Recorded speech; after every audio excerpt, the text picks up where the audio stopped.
আমরা কলমার মাহফিল করব, আমরা ইসলামকে ধরে রাখবো। কারণ এই যে আমাদের হুজুর, আমাদের পুরী সিংহ, উনি যতদিন থাকবেন আমরা ততদিন আমরা রক্ত দিয়ে হলেও ইসলামকে ধরে রাখবো।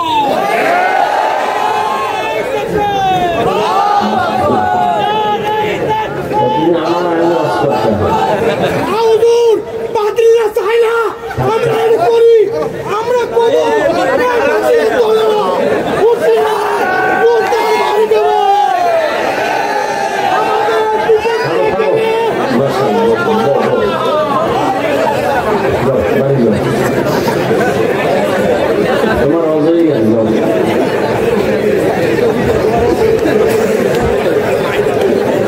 الحمد لله الذي جعل الشمس والقمر بحسبان والنجم والشجر يسجدان وفضل زمانا على زمان كما فضل مكانا على مكان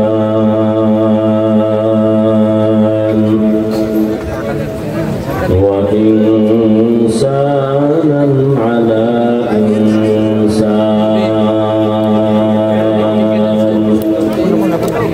ونشهد أن لا إله إلا الله وحده لا شريك له لا ضد له ولا ند له ولا مثل له ونشهد أن سيدنا وسندنا وحبيب ربنا وطبيبنا وطبيب قلوبنا ومولانا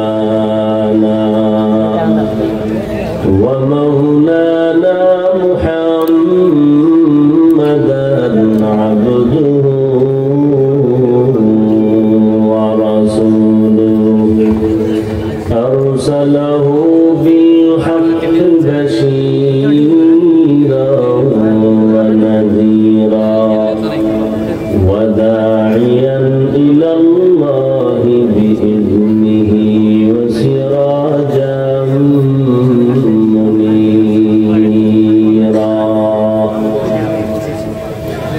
اللهم صل على محمد النبي الأمي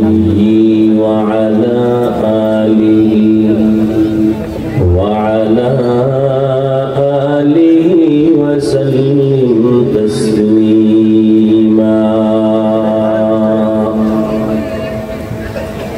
وبعد فأعوذ بالله من الشيطان الرجيم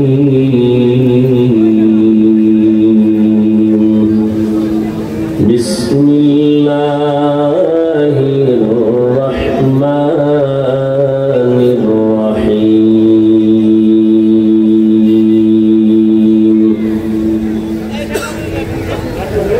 يا أيها الذين آمنوا اتقوا الله وقولوا قولا سديدا يصلح لكم أعمالكم ويغفر لكم ذنوبكم ومن يطع الله ورسوله فقد فاز فوزا عظيما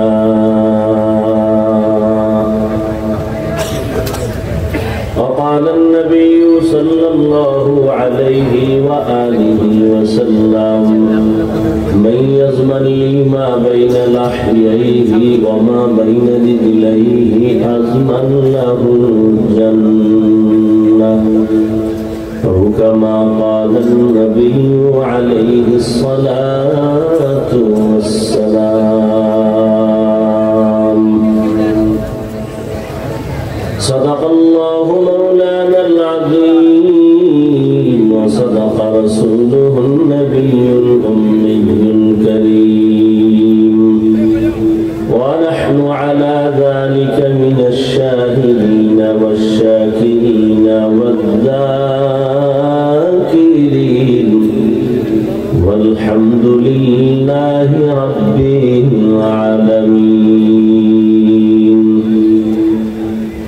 سبحانك لا علم لنا إلا ما علمتنا إنك أنت العليم الحكيم رب اشرح لي صدري ويسر لي أمري واحلل عقدة من لساني يفقه قولي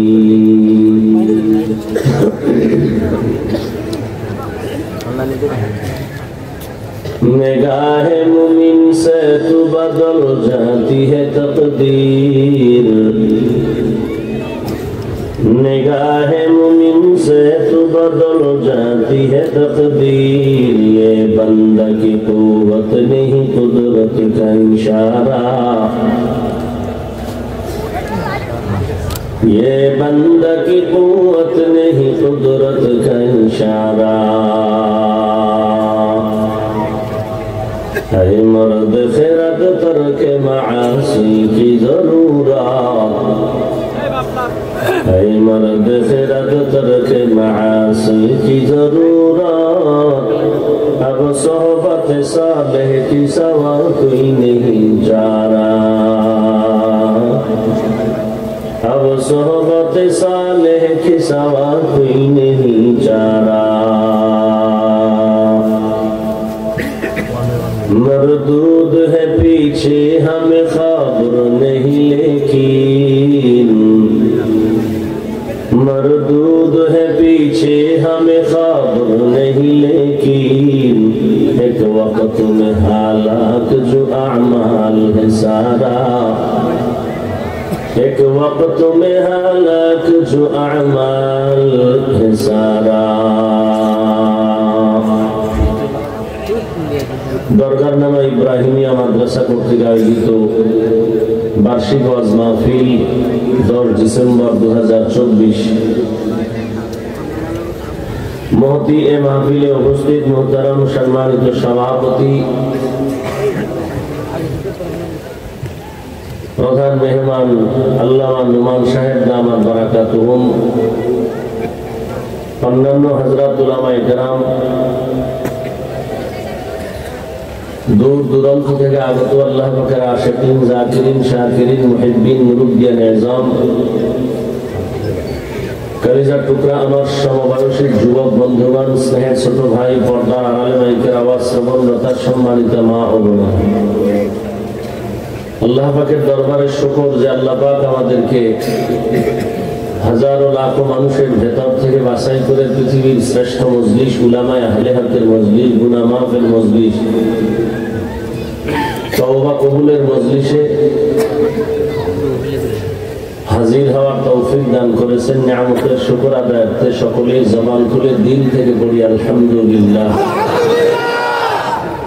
درود و سلام سید المرسلین رحمت للعالمین شفیع المذنبین خاتم النبیین سید الثقلین امام المرسلین شفیع اعظم رسول اکرم رحمت عالم نبی العرب العجم حبیب کبریا اشرف الانبیاء سید الانبیاء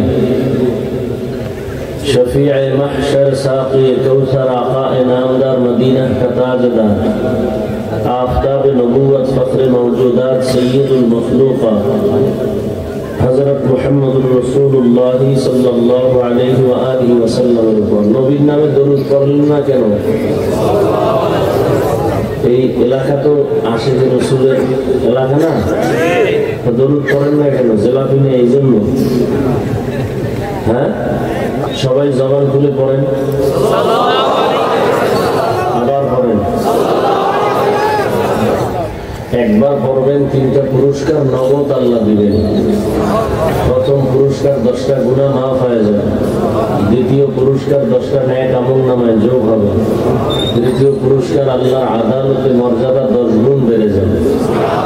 10টা গুনাহ যে মাফ হলো, ওই 10টা গুনাহ আল্লাহ নেক দ্বারা পরিবর্তন করে দিবেন।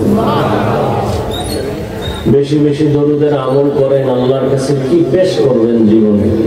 আল্লাহ যদি জিজ্ঞেস করেন জীবনে যত অপরাধ করেছো সব মাফ, ছোট একটা আমল আমাকে দেখাও যেটা আমার জন্যই করেছে। আমার তো মনে হয় না কেউ কোনো আমল নেই আল্লাহর কাছে দেখাতে পারবে।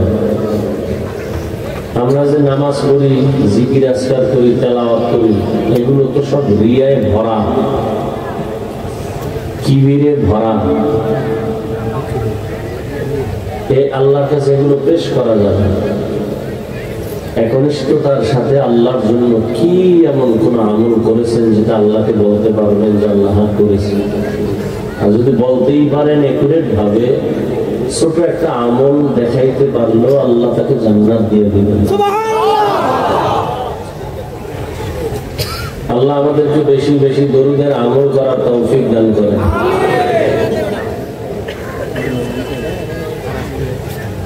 যাদের আয়োজনে আজকে এই মাহফিল,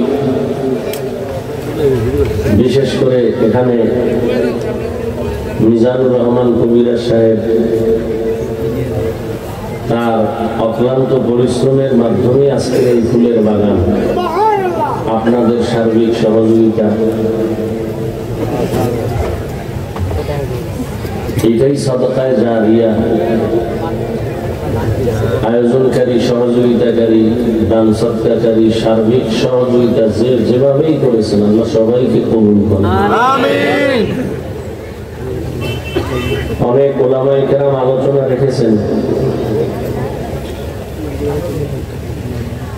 আপনাদের কুমিল্লার প্রিয় মানুষ আনিসুর রহমান আশরাফি সাহেব দামাত বারাকাতুহুম সুন্দর আলোচনা করেছেন।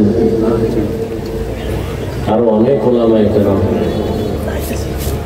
আল্লাহ ওলামায়ে কেরামের কথাগুলো আমাদের সবাইকে সহিহ তরিকায় আমল করার তৌফিক দান করেন। ওলামায়ে কেরামের ইজ্জতকে আল্লাহ বেশি বেশি বাড়ায় দেন।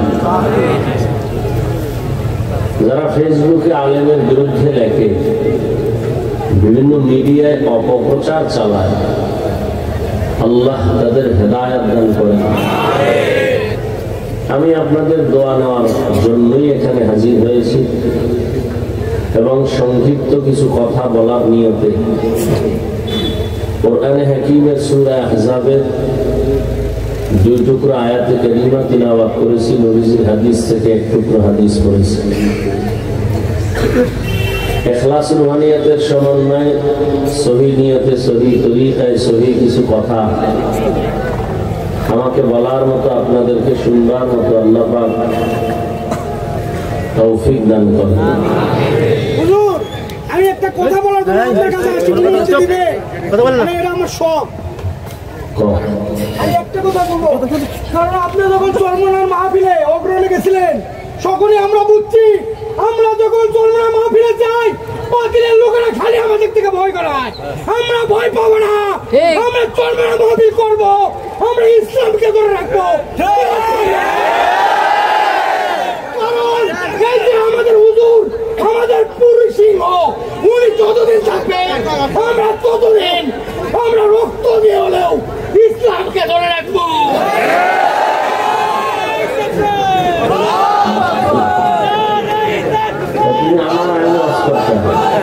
হুজুর, বাতিলরা চায় না আমরা এটা করি, আমরা করবো।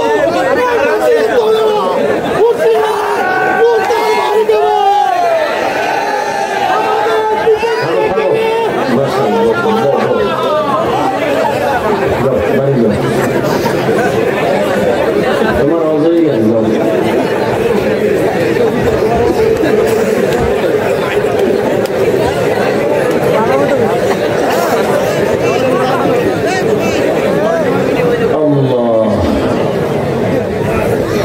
আল্লাহ পাক বলেন, ইয়া আইয়ুহাল্লাযীনা আমানু তাকুল্লাহ, হে দুনিয়ার মুমিন তোমরা আল্লাহকে ভয় করো তথা তাকওয়া অর্জন করো। আকুলু কওলান সাদীদা, জবানের দ্বারা যা বলো সঠিক সত্য শালীন ভাষায় বলো। কি লাভ হবে? ইউসলিহ লাকুম আ'মালাকুম, বিনিময়ে তোমাদের জিন্দেগীর সমস্ত আমল কবুল হয়ে যায়। ওয়া ইয়াগফির লাকুম যুনুবাকুম, জীবনের সব গুনাহ আল্লাহ মাফ করে দিবেন।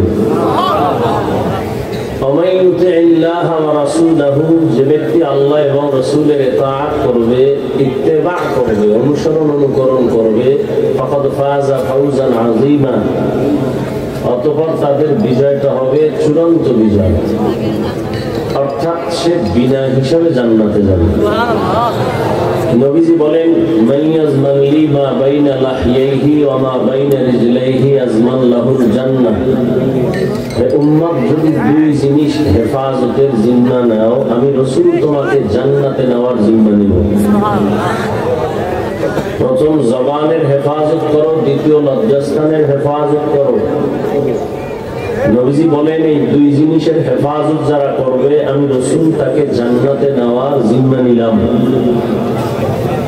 আয়াত এবং হাদিসের মূল আলোচনার বিষয়বস্তু জবানকে হেফাজত করা, জবান কন্ট্রোল করার জন্য আল্লাহ বলেছেন, নবীও বলেছেন। জবান কন্ট্রোলের কথা কেন আল্লাহ বললেন? শরীরের মধ্যে জবান একটা মারাত্মক অস্ত্র, বড় এবং একটা বড় নিয়ামত। কেমন নিয়ামত? আল্লাহ সব নিয়ামতের বিষয় জিজ্ঞাসা করবেন। সুম্মা লাতুসআলুন্না ইয়াওমাইযিন আনিন নাঈম, আল্লাহর দরবারে প্রত্যেক নিয়ামতের জন্য বান্দা জিজ্ঞাসিত হবে, হিসাবের কাঠগড়ায় দাঁড়াবে। اليوم نختم على أفواههم وتكلمنا أيديهم وتشهد أرجلهم بما كانوا يكسبون। হাত আল্লাহর কাছে কথা বলবে, চোখ কথা বলবে, ঠোঁট কথা বলবে, পা কথা বলবে। আল্লাহ এত কিছু নিয়ামত দিয়েছেন আমাদেরকে,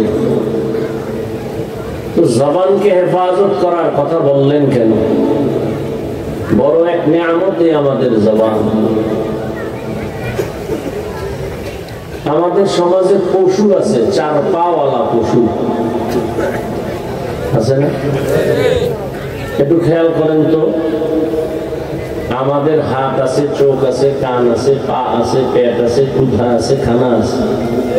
পশুর এগুলো নাই? পশুরও হাত, পা, কর্ণ, চোখ, ক্ষুধা আছে, পেট আছে, খানা আছে। তাহলে আমাদের মধ্যে ব্যবধানটা কি? পশুর থেকে মানুষকে ব্যবধান করার জন্য একটাই মাত্র আল্লাহর নিয়ামতের অস্ত্র, সেটার নাম কি? জবান। জবান আমাকে কথা বলায় প্রমাণ করে আমি মানুষ। মেশিনে আমার কথা টেনে মাইকে বের করে দেয়। দীর্ঘ টাইমে মেশিন চললে আগুন লেগে যাবে। মোবাইলে কথা বলতেছি, নেটওয়ার্ক সব ঠিক আছে, এরপরে মোবাইলের টাকাও আছে, হঠাৎ কথা বন্ধ হয়ে গেল। কেন? বলে মোবাইলের চার্জ নেই। কি নাই? আবার ফুল চার্জ দাও, আনলিমিটেড কথা বলো। জিহ্বা নাড়াইয়া জীবন ভর 20, 30, 40, 50, 70 বছর পর্যন্ত কত হাজার কোটি কথা সাপ্লাই হলো। এই কথাগুলো কোন মেশিনে তৈরি হচ্ছে? ওই মেশিন কোথায়? ওই মেশিনের চার্জ কে দেয়? ওই মেশিনের তেল, পেট্রোল, অকটেন কে দেয়? মোবাইলে চার্জ না থাকলে কথা চলে না। আমার জিহ্বা নামের মেশিন তো বন্ধ হয় না একদিন। ঘুমের মধ্যে মেশিন চলে। এত কথা এই জবানে সাপ্লাই হলো। একবারও কি চিন্তা করেছে? কথা বলতে বলতে গাল ব্যথা করে, ঠোঁট ব্যথা করে, চোখ ব্যথা করে, কপাল ব্যথা করে, জিহ্বা কখনো ব্যথা করে না। আল্লাহর কত বড় নিয়ামত এই জবান, এই জিহ্বা। দেখেন, এক প্লেট খানা নিছেন, খাবেন, হাত দিয়ে এটাকে আপনি মোটামুটি শোধন করে দিলেন, কোনো ঝামেলা নাই, খাওয়া যায়। চোখ বলে দিল হ্যাঁ খানা খাওয়া যায়। চোখের রাডার হাত ক্লিয়ার আপনাকে দিয়ে দিল, ক্লিয়ারেন্স দিছে, এবার মুখে দাও। যখনই লোকমাটা মুখে দিলাম, আপনার আমার জবানের রাডারে ধরা পড়ে গেছে লোকমার ভেতর একটা চিকন চুল আছে। হাত এটা ধরতে পারেনি, চোখ পারেনি, জিহ্বায় ধরাই দিছে। এমন এক নিয়ামত আল্লাহ দিছেন। হাত বলতে পারে না সামনের খানাটা বা ফলটা মিষ্টি, টক না ঝাল। চোখ বলতে পারে না, নাক বলতে পারে না, জবান বলে দেয়।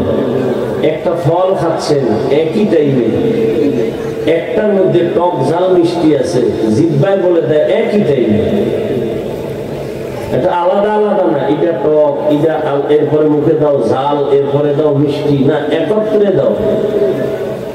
কতটা স্বাদ আছে ওই জিনিসের মধ্যে, বস্তুটার মধ্যে, কেউ বলতে পারে না, জবান বলে দেয়। এত বড় এক নিয়ামত।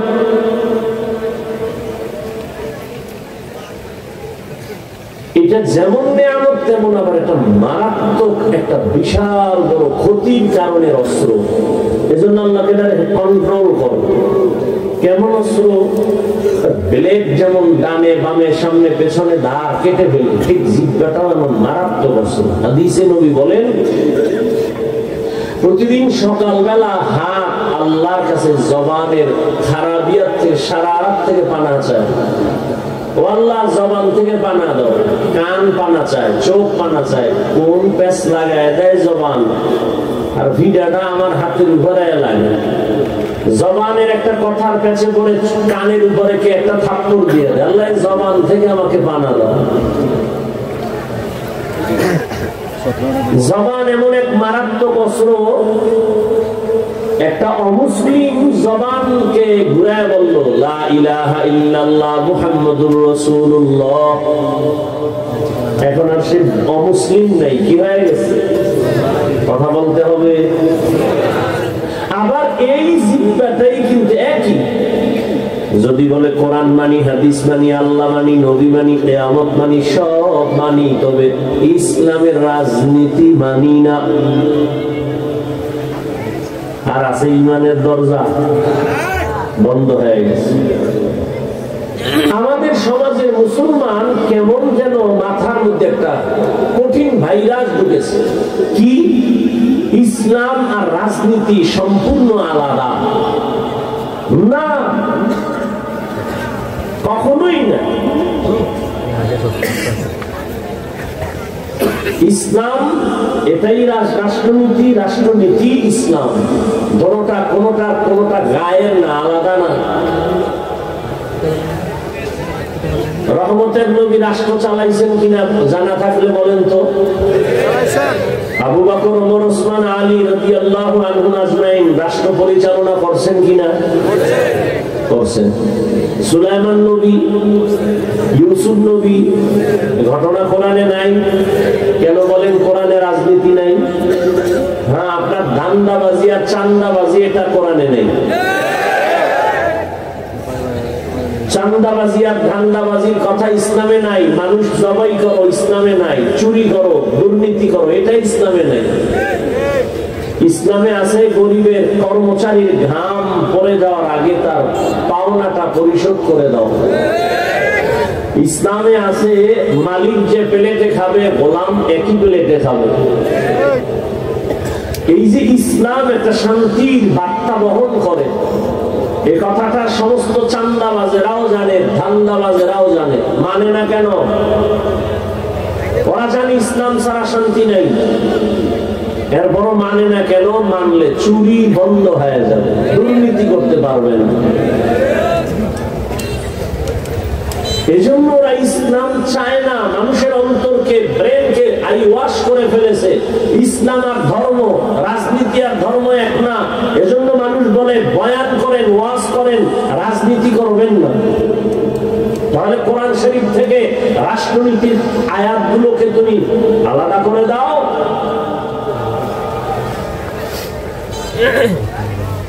20 বছর ডাউলের পানি আটা রুটি কষ্ট করে খাইয়া 24টা ঘন্টা কোরআন আর হাদিস নিয়ে রিসার্চ করলাম। এরপরে আল্লাহ জায়গায় বসাইলেন, এখন বয়ান শিখায় একটা বেনামাজি সুদখোর এভাবে বয়ান করে। এর মানে কি? শিয়ালের হাতে মুরগি দিয়ে বলে 3 দিন আমানত।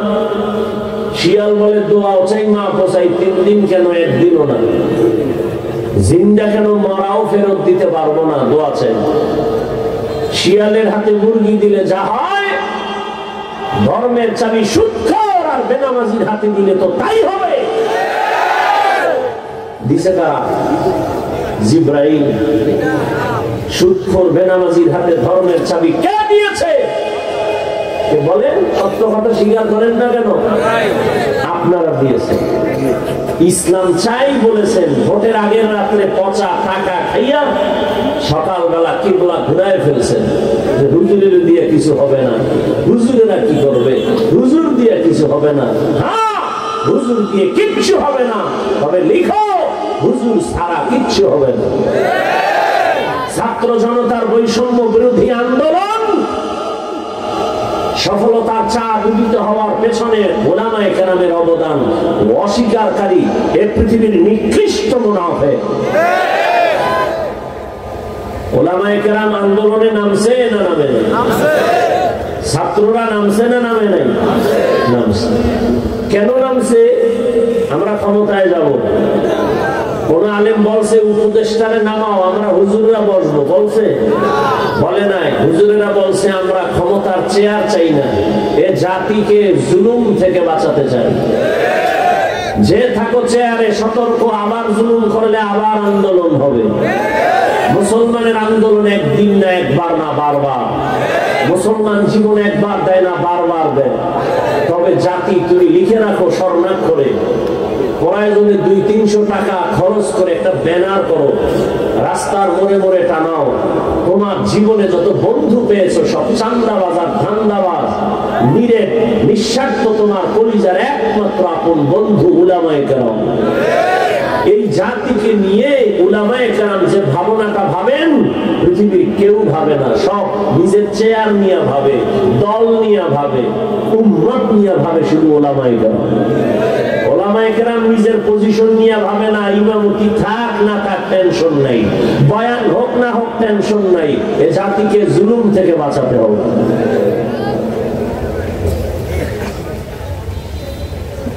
বর্তমান বাংলাদেশে রানিং চেয়ারম্যান আছে আলেম, আসেনি? হেদায়েতুল্লাহ আজাদি বক্তা, বিবারিয়া আছে আমজাদ হোসেন আশরাফি, নোয়াখালী আছে হাফিজি হুজুরের জামাতা খালিদ সাইফুল্লাহ দামাত বারাকাতু। সাইকেলে চাল লইয়া, সরকারি চাল বরাদ্দ আছে, বাড়ি বাড়ি যায় মেপে মেপে দিয়ে আসে খালেদ সাইফুল্লাহ সাহেব। বুড়া মানুষ, আলেম জনগণের দায়িত্ব নিলে কিছু হোক না হোক চুরি হবে না, দুর্নীতি হবে না। এবার বলবে হুজুরে ওয়াজ করবে, রাজনীতি করে কেন? এই ব্রেন পরিষ্কার করতে হবে। এই জমিনে যদি রাষ্ট্রনীতি করে কোরআন দিয়া, আলেমরাই করবে, আর কেন করার অধিকার নাই। এই জমিনে জনগণের খেদমতে উলামায়ে কেরাম থাকবে, আর কারো অধিকার নেই। আর অধিকার পাবে কি? মানুষের উপরে জুলুম করে, তার কিসের অধিকার? মানুষের জীবনকে নষ্ট করে, স্বার্থে আঘাত লাগলে দল থেকে নাম কাটে না, কল্লা কেটে দেয়। সোনার বাংলার রাজনীতি আল্লাহ হেদায়েত দান করুন। তো কোন কথার থেকে আসিয়া তুদুর মনে আছে? জবান। একই জিব্বা দিয়া বলছে লা ইলাহা ইল্লাল্লাহ, মুমিন। একই জবানে বলছে কোরআন মানি, সব মানি, ইসলামের বর্ণিত রাজনীতি মানি না। বেঈমান হইতে কিছু দরকার নেই। একই জবান অপরিচিত একটা মেয়েকে দুজনের সামনে বলছে তুমি আমার জীবন সঙ্গিনী, রাজি? বলে হ্যাঁ কবুল। দুজন সাক্ষী আছে, বউ হয়ে গেল। এই জবানটাকে নাড়ায়া সেই বউকেই বলে তুমি তালাক, জীবনের তরে বিদায় হয়ে গেল। বিচারপতি চেয়ারে বসে জিহ্বা নাড়ায় ডান দিকের লোকটাকে বলে বেকসুর খালাস, ফুলের মালা নিয়ে বাড়ি। এই জিহ্বা নাড়ায় বিচারক বাম দিকে তাকায় বলে পুলিশকে হ্যান্ডকাপ লাগাও, নিরপরাধ, জেলখানায় চলে গেল। কি জবান মারাত্মক অস্ত্র। এটা আমার আগে দৌড়ায়, ঘুমায় আছে, এরপরও চলতেছে এই মেশিন। একজনে ডাকছে ঘুম থেকে, কাঁচা ঘুমে ডাক দিছে, তো দিছে গালি, কাঁচা গালি, এমন গালি দিছে ও না খায় তো। পরে এবার তোর সাথে কথা নাই, কেন ঘুমের মধ্যে গালি দিলি কেন? একটা গালিও দিই, একটা নি অগণিত গালি দিয়েছে। আমি কি বলেছি আমি জানি না। জিহ্বা কত বড় মারাত্মক অস্ত্র, যেটা আমার আগে অ্যাডভান্স চলে, আমার কন্ট্রোলের বাইরে চলে। আল্লাহ এটাকে কন্ট্রোল করো, নবী কয় কন্ট্রোল করো, জান্নাতে নেওয়ার জিম্মা আমার, তুমি জিহ্বা কন্ট্রোল করো।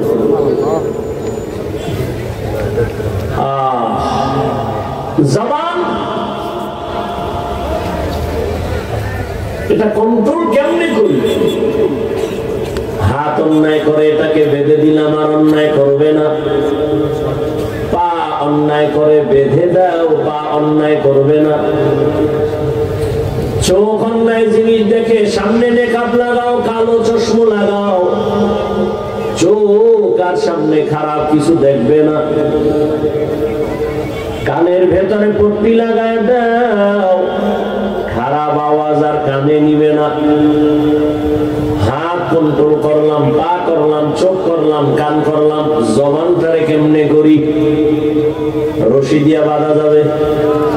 বলেন, কষ্টে লাগানো যাবে? এটার ভিতরে আল্লাহ পানি রাখছেন অল টাইম। এক মুহূর্ত জিহ্বা শুকায় গেলে মানুষ মরণাপন্ন হয়ে যায়। আল্লাহ পাক অল টাইম লালা রেখেছেন। এটা কিন্তু খারাপ না, বরং শরীরের ঔষধ। চিকিৎসা বিজ্ঞানীরা বলে বান্দা তুমি যখন ঘুমাও, ঘুম থেকে যখন তুমি উঠো, এক গ্লাস পানি হাতে নিয়ে তুমি বাসি মুখে পানি পান করো, মুখের লালা সারা রাতের এটা ভিটামিন ভেতরে নাও, একবারও কুলি করবা না। এক গ্লাস পানি নিয়ে বাসি মুখে পান করো, তোমার পেটের অনেক রোগের নিরাময় হয়ে যাবে। চেহারার মধ্যে যত সমস্যা, ডান হাতের শাহাদাত আঙ্গুল নিয়ে একটু লালা লাগাও, বিসমিল্লাহ বলে কপালে লাগাও, কোন চেহারার কোন সমস্যা লাগাও, কোন ঔষধ লাগবে না। লালা দিয়ে তোমার চেহারার রোগ সেরে যাবে। আকাম কইরা যদি ভেজাল লাগাও, এটা লালায় যাবে না। সারা রাত মোবাইল হাতে নিয়ে দরজা জানালা বন্ধ করে কবিরা গুনাহ, কবিরা গুনাহ, কবিরা গুনাহ করেছো, চেহারা নষ্ট করেছো। কোন লালা দিয়ে এই চেহারা তুমি ভালো করবা? হবে না। গুনাহ করলে চেহারায় বরকত থাকে না, নূর থাকে না, উজ্জ্বলতা থাকে না, আল্লাহ নিয়ে যায়। এর যুবক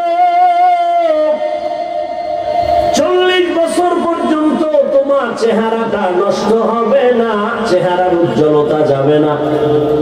মাত্র তোমার 30 বছর বয়স, এই অল্প বয়সে তোমার চেহারায় কেন উজ্জ্বলতা নাই? দেখলে কেন মায়া লাগে না? কেন তোমার চেহারায় নূর নাই? একমাত্র কারণ দুনিয়ার কেউ দেখে নাই। তুমি সারা রাত দরওয়াজা জানালা বন্ধ করে গুনাহ করেছো মোবাইলের দ্বারা, আল্লাহ দেখছেননি? আল্লাহ বেজার হয়ে গেছে। ওই মোবাইলের কারণে শুধু কি গুনাহ, চোখের পাওয়ার নাই, কানের পাওয়ার নাই, হার্ট দুর্বল, কিডনি দুর্বল, মেধা দুর্বল, মাথা ব্যথা বেড়ে গেছে, বুকে ব্যথা বেড়ে গেছে।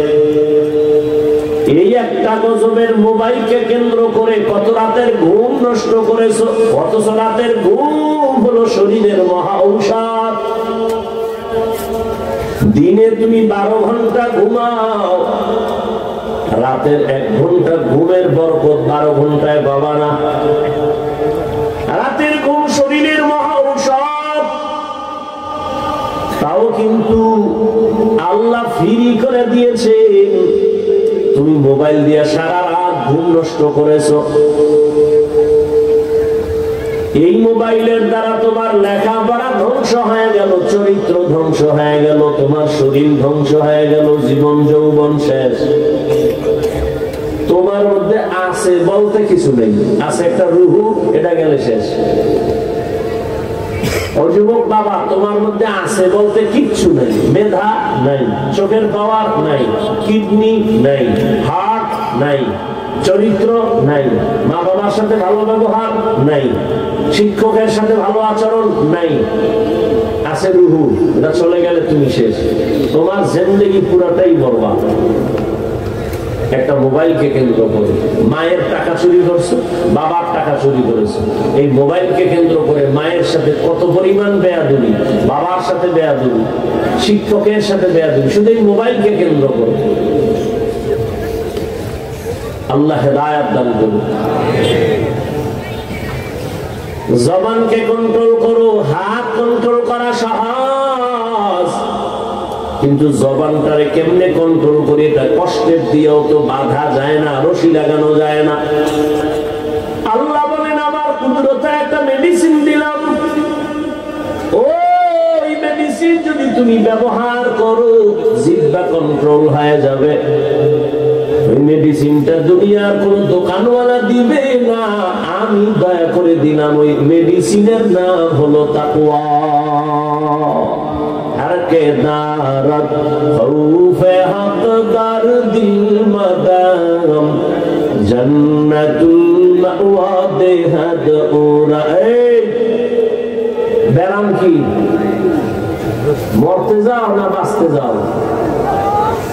কি ব্যারামটা কি? উঠার ব্যারাম থাকলে ঢুকছো কেন? হ্যাঁ, নাটকের প্যান্ডেল মনে করছো? এই প্যান্ডেল তো ওই প্যান্ডেল যে প্যান্ডেলে বসা মাত্র গুনাহ মাফ। এখানে আসতে কপাল লাগে, বসতে কপাল লাগে, মা বাবার জন্য দোয়া করে যাইতেও কপাল লাগে। সব কপালওয়ালার কপালে জুটে না। নবীজির চেহারা এক নজর দেখলে পেটের ক্ষুধা থাকে না। যে রাসূলকে এক নজর দেখবে, মুহাব্বতের সাথে জান্নাত ওয়াজিব হয়ে যায়। সেই রসুলকে একটানা কাছে বসে 13 বছর দেখলো, বয়ান শুনলো, কপালে কালেমা নসিব হলো না। এমন নিকৃষ্ট বেঈমানের নাম জানেননি? কি? এর নাম কপাল। আর অন্যদিকে 27 বছরের যুবক তরবারি নিয়ে যায় নবীকে জবাই করার জন্য। রহমতের নবীর চেহারাটা দেখে তরবারি ফালায় বলেন, ইয়া রাসূলুল্লাহ, আমার কল্লা কেটে দেন, তবে কালেমা রশি আমার গলায় আগে লাগাইয়া দেন। কয় বছরের যুবক নবীরে জবাই করতে যায়? 27 বছরের যুবক কালেমার মালা লইয়া তরবারি নিয়ে দাঁড়ায় গেছে বাইতুল্লাহর হাতিমে। বলিষ্ঠ কণ্ঠে বলে, বেঈমান মুশরিক কাফেরের দলায়, আমার নবীর বিরুদ্ধে একটা কথা বলবি, নবী লাগবে না, আমার তরবারি যথেষ্ট। এর নাম কপাল। 13 বছর নবীর বয়ান শুনলো, চেহারা দেখলো, কালেমা নসিব হয় নাই। আর 27 বছরের যুবক আমার নবীরে জবাই করতে গিয়ে কালেমাওয়ালা হয়ে গেল। এর নাম কপাল।